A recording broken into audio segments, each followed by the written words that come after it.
suka menggemakannya akan memakan buahnya. Yang percaya katakan amin. Amin. Oke, haleluya. Coba saudara lihat kanan kiri saudara, mana tahu ada yang pertama sekali hadir.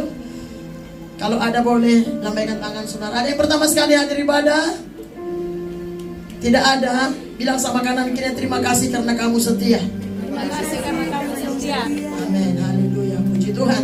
Saudara yang diberkati oleh Tuhan, hari ini kita akan dengarkan firman Tuhan. Saya percaya semua saudara sudah siapkan hati saudara untuk menerima kebenaran firman Tuhan. Sehingga firman Tuhan ini saudara boleh menjalani hari-hari saudara seturut kehendak Tuhan. Hari ini saya berikan tema membenci yang dibenci Tuhan dan mencintai yang dicintai Tuhan. Sama-sama katakan membenci yang dibenci Tuhan, Membenci yang dibenci Tuhan, dan mencintai yang dicintai Tuhan. dan mencintai yang dicintai Tuhan. Nah saudara, jadi ada yang Tuhan benci dan ada yang Tuhan cintai. Saudara mau dicintai atau dibenci? Saudara mau dibenci atau dicintai? Bilang sama kanan kiri, saya mau dicintai oleh Tuhan. Saya mau dicintai oleh Tuhan. Amin. Nah, dicintai oleh Tuhan itu jauh lebih penting, lebih perlu, lebih berharga, lebih berkualitas daripada dicintai oleh manusia. Walaupun kita perlu dicintai oleh manusia, karena manusia itu secinta-cintanya dia kepada kita, satu saat dia pasti akan mengecewakan kita. Namun Alkitab berjanji, orang yang dicintai oleh Allah tidak akan pernah dikecewakan oleh Tuhan. Nah, hari ini kita mau berbicara apa sih? Apa-apa saja menurut Alkitab yang dibenci oleh Tuhan dan apa yang dicintai oleh Tuhan. Saudara, sebagai anak-anak Tuhan, kita sebagai orang yang percaya kepada Tuhan harus mencintai yang dicintai Tuhan. Dan kita harus membenci apa yang dibenci oleh Tuhan. Kita tidak boleh haram hukumnya. Apa yang Tuhan benci kita suka. Tapi apa yang Tuhan suka kita gak suka. Apa yang akan terjadi kepada kita waktu kita mencintai yang dibenci Tuhan, atau membenci yang dicintai, yang disukai oleh Allah? Dalam Alkitab dinyatakan saudara bahwa orang yang mencintai atau mengasihi, menyukai apa yang dibenci oleh Allah, apa yang ditolak oleh Tuhan, apa yang Tuhan tidak suka, waktu kita menyukainya, waktu kita mencintai apa yang dibenci oleh Allah, maka tanpa kita sadari kita sedang menjadikan diri kita menjadi musuh Tuhan. Kita sedang memposisikan diri kita berlawanan atau berontak kepada Allah. Oleh karena itu, sesuai tema kita sebagai anak-anak Tuhan harus membenci yang dibenci Tuhan. Katakan harus membenci yang dibenci Tuhan. Harus membenci yang dibenci Tuhan. Amin. Nah, kita akan melihat dari Alkitab. Karena Alkitab jelas dari Kejadian sampai Wahyu ada banyak perkara yang Tuhan tunjukkan. Bagaimana Tuhan membenci sesuatu dan bagaimana Tuhan mencintai, mengasihi sesuatu. Ya saudara, apa yang akan terjadi saudara? Maka kita akan fatal akibatnya. Kalau kita mencintai apa yang dibenci oleh Tuhan, secara tidak langsung kita menolak Tuhan dari hidup kita, dan kita akan terpisah selama-lamanya. Saudara, sejak penciptaan langit dan bumi, Tuhan sudah nyatakan apa yang terjadi. Mari kita melihat Alkitab. Sesuatu yang dahsyat terjadi di kerajaan sorga di waktu yang lampau, yang sangat mengerikan, yang sangat mendahsyatkan dan fatal akibatnya. Mari kita buka kitab. Sebelum kita buka itu, kita buka dulu kitab Yakobus. Yakobus pasal yang keempat. Yakobus sesudah Ibrani. Boleh tampilkan di depan. Yakobus pasal yang keempat. Ini bicara tentang kita menjadikan diri kita musuh Allah. Yakobus pasal yang keempat, ayat yang keempat. Yang sudah dapat katakan amin. 1, 2, 3 kita baca dengan keras. Hai kamu orang-orang yang tidak setia, tidakkah kamu tahu bahwa persahabatan dengan dunia adalah permusuhan dengan Allah? Jadi barang siapa hendak menjadi sahabat dunia ini, ia menjadikan dirinya musuh. Yang membuat kita menjadi musuh Tuhan, lawan Tuhan, bukan iblis. Bukan orang lain, tapi diri sendiri. Makanya dia bilang, hai kamu orang-orang yang tidak setia. Hai kamu orang-orang yang tidak setia. Saudara, ketidaksetiaan kepada Allah nomor satu adalah permusuhan dengan Tuhan. Saya mau tanya, berapa banyak kita tahu bahwa Allah yang kita sembah Allah yang setia? Amin. Sebagai anak Tuhan, kita dituntut untuk menjadi orang yang setia. Maka dia berkata, hai kamu orang-orang yang tidak setia. Tidakkah kamu tahu bahwa persahabatan, pertemanan, pergaulan dengan dunia adalah permusuhan dengan Allah. Jadi barang siapa hendak menjadi sahabat dunia ini, siapa yang menjadi seperti dunia ini, itu maksudnya ia menjadikan dirinya musuh. Kita buka ayat yang lain. Bagaimana kita bisa menjadikan diri kita menjadi permusuhan, berlawanan, bertentangan dengan Tuhan Sang Pencipta. Buka 1 Yohanes pasal 2. Kita ke belakang lagi, 1 Yohanes pasal yang kedua.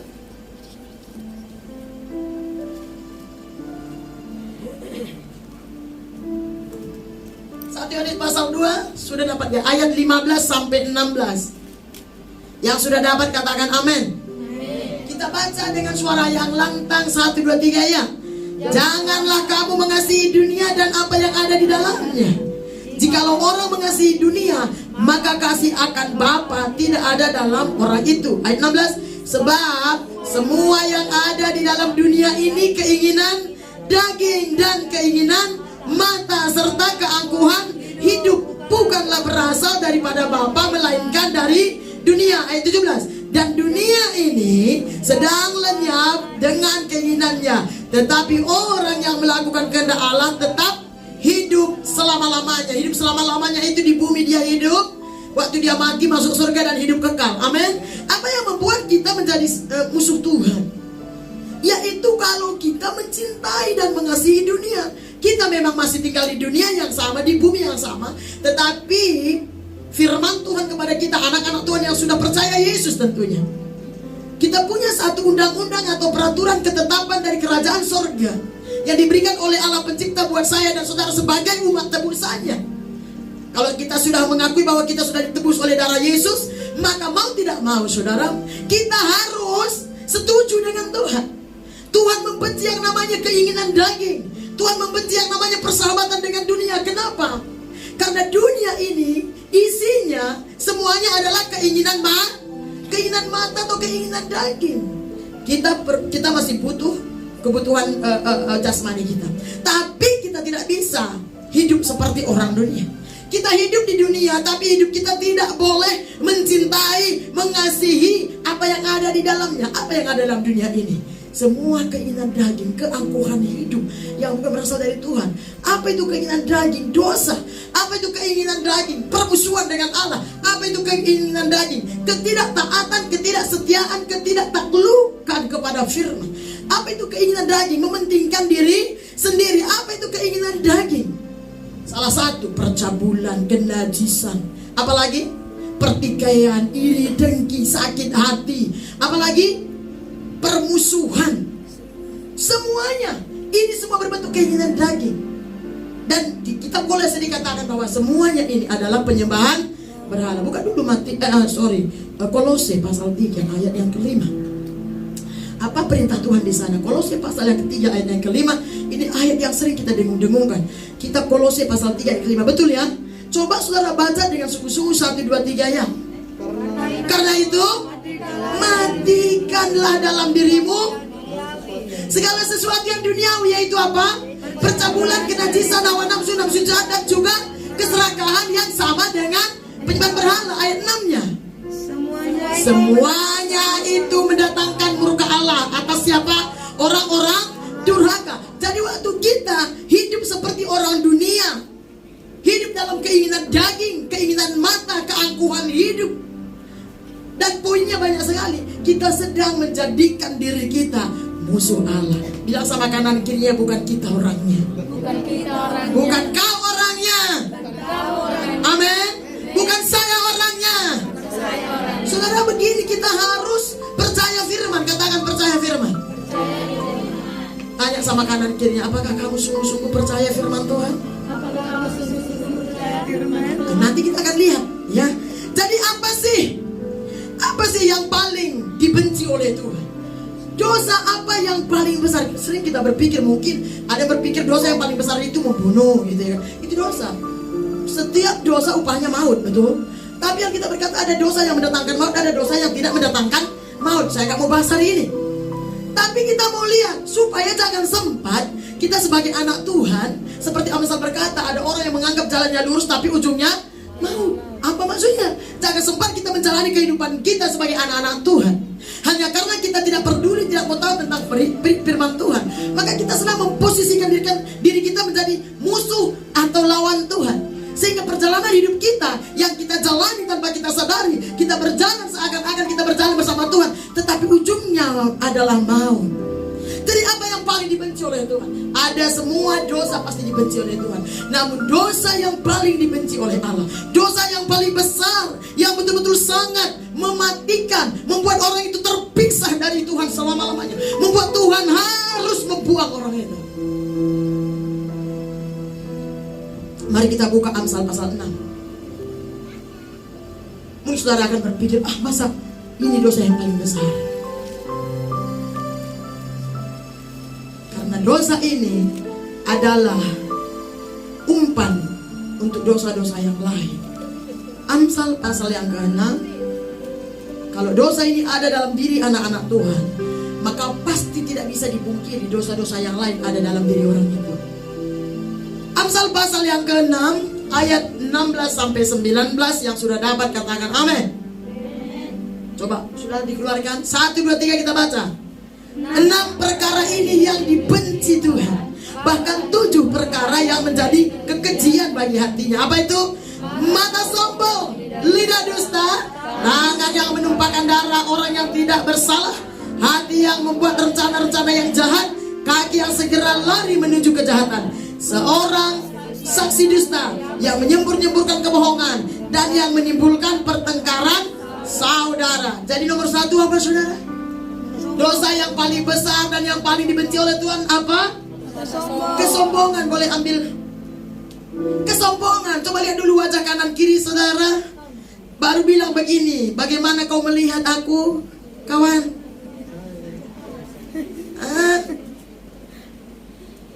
Kaget enggak hari ini? Jadi dosa yang paling dibenci oleh Allah, dosa yang paling besar, itu kesombongan. Sombong, congkak, angkuh, tinggi hati. Ada banyak di Amsal, di Mazmur dikatakan kesombongan adalah awal dari kehancuran. Orang kalau sombong di depan kehancuran menanti dia, kegagalan menanti dia. Mari kita melihat nomor 1 itu kesombongan. 6 perkara ini yang dibenci oleh Tuhan, bahkan 7 perkara yang menjadi kekejian. Apa itu keji? Siapa yang tahu apa itu keji? Kekejian itu sebuah kejijikan yang sangat besar di hadapan Tuhan. Apa itu kejijikan di mata Tuhan? Penyembahan berhala. Sudah tahu penyembahan berhala? Tadi Kolose tadi sudah dikatakan. Semua ini sama seperti penyembahan. Namanya penyembahan berhala itu berarti kita mentuhankan yang lain selain Tuhan. Kita percaya Tuhan T-nya kecil yang bukan Tuhan. Kita percaya kepada dia sehingga kita tidak mentaati Tuhan. Itu berhala. Makanya berhala itu nggak harus di pokok kayu besar, nggak harus di patung, walaupun itu semua berbentuk penyembahan berhala. Perdukunan, sulap, apalagi sihir, tenung, itu semua berhala. Tapi Yesus bilang di Alkitab, matikan dalam dirimu segala sesuatu yang duniawi. Apa itu percabulan, hawa nafsu, nafsu jahat, keserakahan dan seterusnya. Kenapa? Kenapa kita harus matikan? Kenapa kita harus buang hal ini? Karena hal ini di mata Tuhan sama dengan orang yang menyembah berhala. Mungkin dia ke gereja tapi belum tentu dia menyembah Tuhan. Kenapa? Kalau misalkan keserakahan, ketamakan, kesombongan, keangkuhan, kenajisan, percabulan, tidak ada penguasaan diri, tidak ada kasih, maka dia sedang memposisikan dirinya menjadi musuh Tuhan. Oleh karena itu musuh Tuhan cuma satu, setan. Tidak ada musuh Tuhan. Orang berdosa bukan musuh Tuhan. Orang yang berlumuran dosa hidupnya itu bukan musuh Tuhan. Musuh Tuhan dosa yang ada dalam diri orang itu. Karena semua manusia itu anak Tuhan. Bilang sama kanan kiri, saya anak Tuhan. Amin. Bilang sama kanan kiri, engkau putri Tuhan, engkau putra Tuhan. Jadi musuh Tuhan itu cuma satu, Saudara tahu dari mana datangnya setan? Ada orang bilang begini, waktu Adam dan Hawa di Taman Eden tergoda dengan godaan si iblis, si ular. Kalau aku dulu di sana bukan tergoda, malah ularnya busuk. Orang Manado akan bilang begitu, orang Batak akan bilang begitu. Kok bisa ya Adam dan Hawa jatuh? Kalau saya tadi di sana, bukan saya tergoda, tapi ularnya saya sok. Karena orang Manado, orang Batak suka makan ular. Yang suka lengkap semua. Saudara perhatikan baik-baik ya. Fatal akibatnya. Oleh karena itu kesombongan, Tuhan berkata awal kehancuran. Kehancuran apa? Kehancuran masa depan yang kekal nomor 1. Bukan kehancuran bisnis. Itu poinnya. Kehancuran masa depan yang kekal, yang Tuhan sudah anugerahkan lewat pengorbanannya di atas kayu salib. Hancur, batal. Bukan Tuhan yang membatalkan, tapi manusianya. Makanya dikatakan 6 perkara ini yang dibenci oleh Tuhan. Bahkan 7 perkara yang menjadi kekejian bagi hatinya. Itu mata sombong. Mata sombong itu bukan berarti kalau orang melihat begini. Bukan. Itu orang kurang pengalaman. Mungkin dia nggak pernah ke luar negeri, nggak pernah ke Malaysia. Cuma sampai ke Pekan di kampung.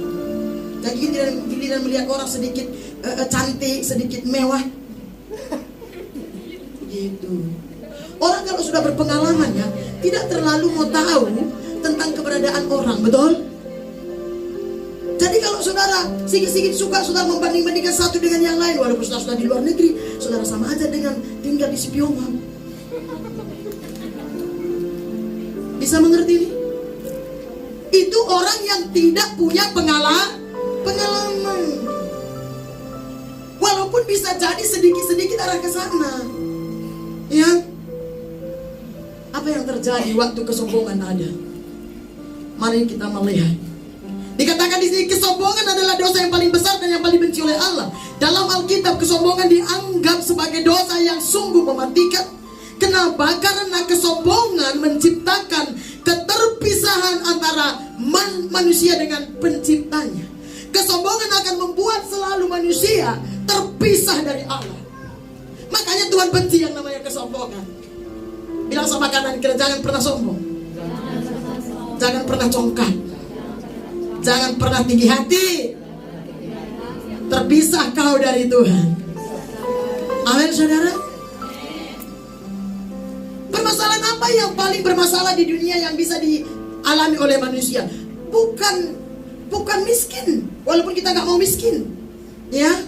Bukan berarti nggak punya rumah, nggak punya mobil. Kita kalau boleh kita punya rumah, punya mobil, punya kebun sawit semuanya, punya bisnis. Tapi masalah yang sebenarnya yang bisa terjadi yang paling berbahaya untuk manusia, yaitu waktu manusia itu terpisah dari penciptanya. Karena kapan manusia itu terpisah dari penciptanya, maka manusia itu akan bersama dengan iblis. Tidak ada 3 tempat, cuma 2. Kalau manusia tidak bersama dengan Tuhan kelak, maka dia akan bersama dengan setan. Ingat baik-baik, bukan Tuhan yang menghukum, tapi dosa. Nah, begini baik-baik. Ada orang bilang begini, masa Tuhan yang maha penuh kasih mau menghukum manusia, masukkan ke neraka? Bukan begitu kalimatnya, bukan begitu pengertiannya saudara. Masa Yesus dia sudah mati, dia mau menjebloskan anak-anaknya yang dia sudah tebus dengan darahnya, masukkan ke neraka? Tidak. Bukan begitu maksudnya. Alkitab mencatat yang membuat orang bisa masuk neraka yaitu dosa, bukan Tuhan, bukan penghukuman Tuhan. Ya baik, neraka itu Tuhan ciptakan untuk siapa? Untuk setan. Ya, surga untuk manusia. Jadi kalau ada orang suatu saat masuk neraka, jauh lah itu ya kan. Kalau ada anak Tuhan, itu bukan karena Tuhan menghukum, bukan, karena dia memilih untuk hidup dalam dosa. Dosa itulah yang menghukum dia.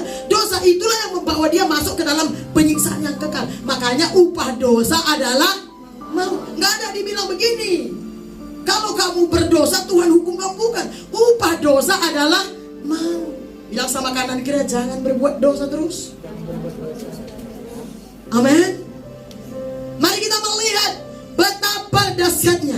Buka Yesaya. Sering kita bicara tentang Lucifer, betul? Tulisan Lucifer itu nggak ada di Alkitab. Dia di bahasa yang lain.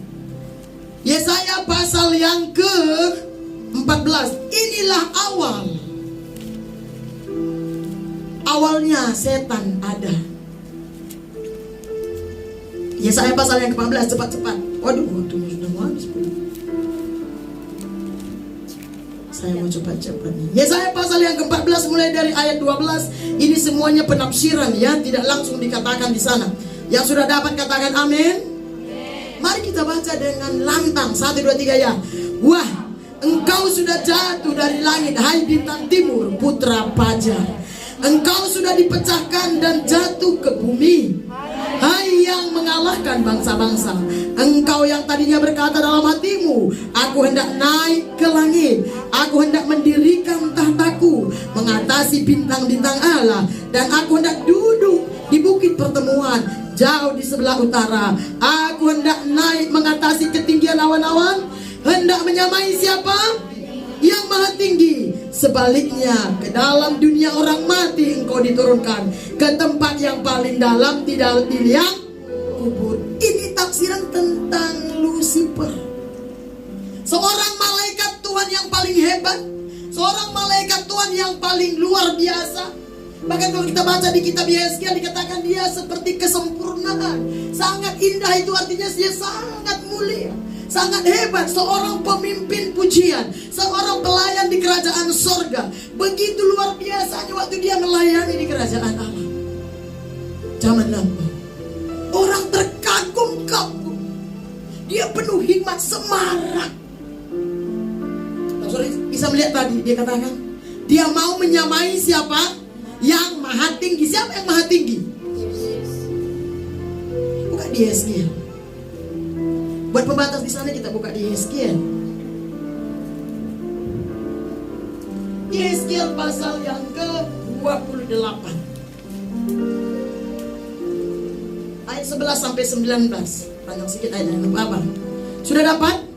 1, 2, 3. Nyanyian ratapan mengenai Raja Tirus. Lalu datanglah firman Tuhan kepadaku, hai anak manusia, ucapkanlah. Ini kan nubuatan kepada Yeskiel ya. Satu ratapan mengenai Raja Tirus, dan katakanlah kepadanya, beginilah firman Tuhan Allah, gambar dari kesempurnaan engkau, penuh hikmat dan maha indah. Engkau di taman Eden, yaitu taman Allah, penuh segala batu permata yang berharga, yaspis dan seterusnya. Lompat ke ayat 14. Kuberikan tempatmu dekat kerub yang berjaga. Malaikat maksudnya kerub itu ya. Di gunung kudus Allah engkau berada, maksudnya di kerajaan surga, dan berjalan-jalan di tengah-tengah batu yang bercahaya-cahaya. Engkau telah bercela dalam tingkah lakumu sejak hari penciptaanmu sampai terdapat kecurangan padamu.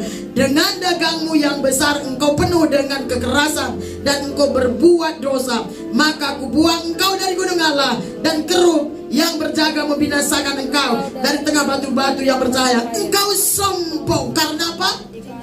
Karena kecantikanmu. Terus hikmatmu kau musnahkan demi semarakmu. Ke bumi kau kulempar, kepada raja-raja engkau kuserahkan menjadi tontonan bagi.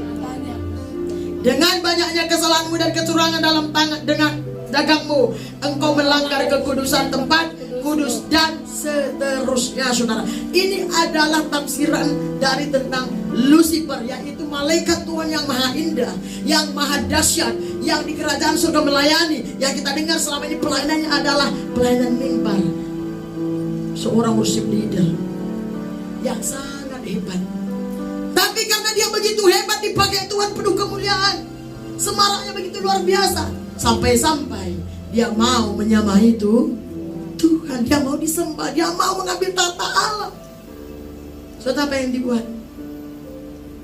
Siapapun yang mau menyamai Tuhan, yang mau merasa dia hebat, yang mau merasa dia lebih, yang mau merasa dia bisa menyamai Tuhan. Tanpa Tuhan pun aku bisa begitu. Ini si malaikat. Tanpa Tuhan pun saya sanggup, saya hebat, saya mampu. Buktinya saya berhasil. Kalau kita baca semuanya ada disebutkan saya keberhasilan. Tuhan tidak. Makanya saudara, kita jauh lebih mulia daripada malaikat. Manusia jatuh dalam dosa, Tuhan tebus, dia mati di atas kayu salib. Tapi malaikat jatuh dalam dosa, kesombongan, Tuhan buang ke bumi. Jadi apa? Setan. Makanya Waktu Tuhan menciptakan Adam dan Hawa di Taman Eden. Taman Eden yang dimaksudnya Taman Allah tadi itu maksudnya kerajaan surga. Taman Eden dari kerajaan surga yang ada di bumi itu ada di timur tengah, di mana Adam dan Hawa diletakkan Tuhan. Makanya waktu Adam dan Hawa di sana diletakkan Tuhan, siapa yang datang? Malaikat yang sudah dibuang Tuhan. Kemana Tuhan buang? Kalau sudah baca di kitab Yeskiel, kitab Perjanjian Lama, ke gua-gua katanya. Makanya orang sering kalau ke gua pulang kerasu, ada banyak salah setan. Tapi kalau roh Allah ada di dalammu, mau ke gua manapun kau, tidak akan pernah kerasukan setan. Karena kita berkata roh yang ada dalam kita lebih besar daripada